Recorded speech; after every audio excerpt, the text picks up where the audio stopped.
Վերջին տարիներին շատ տարածված է քինոան, նույն ինքը սագախոտը։ Իսկ ինչ է այն։ Այն սննդարար հացազգի է, որը հարուստ է մագնեզիումով և երկաթով։ Ունի սպիտակուցի բարձր մակարդակ 12-ից 18%։ Սագախոտը քինոան ի սկզբանե աճել է հարավային Աֆրիկայի բնությունում,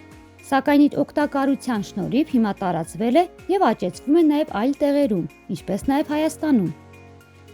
Քինոան բուսական սպիտակուցներ է պարունակում, ընդ որում այն ավելի շատ սպիտակուց է պարունակում, քան հնդկաձավարը և ցորենը։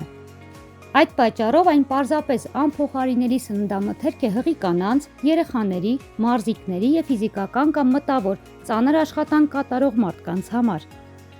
Պարունակում է արժեքավոր բոլոր ամինաթթուները՝ արգինին, վալին, իզոլեյցին, հիստիդին, լիզին, լեյցին և այլն։ Մեծ քանակությամբ լիզինի պարունակության շնորհիվ օրգանիզմն ավելի լավ է յուրացնում կալցիումը, իսկ վնասված հյուսվածքներն ավելի արագ ու արդյունավետ են ապաքինվում։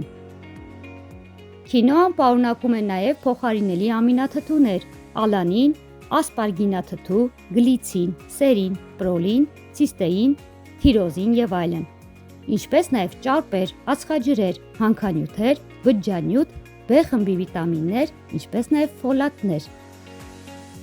Վիտամինաթթվի պարունակության շնորհիվ այն օգնում է օրգանիզմն ազատել խոլեստերինից, թունավոր նյութերից և խարաններից։ Մշտապես օգտագործելու դեպքում քինոան օգնում է ամրացնել ոսկորները։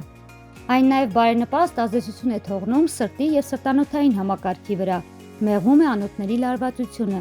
օգնում է ազատվել նաև միգրենից։ Այսքան օգտակարի կողքին միշտ էլ կան հակացություններ։ Քինոա օգտագործելու դեպքում, եթե ունեք երիկամների խնդիրներ կամ հոդատապ, հարկավոր է խորհրդակցել բժշկի հետ։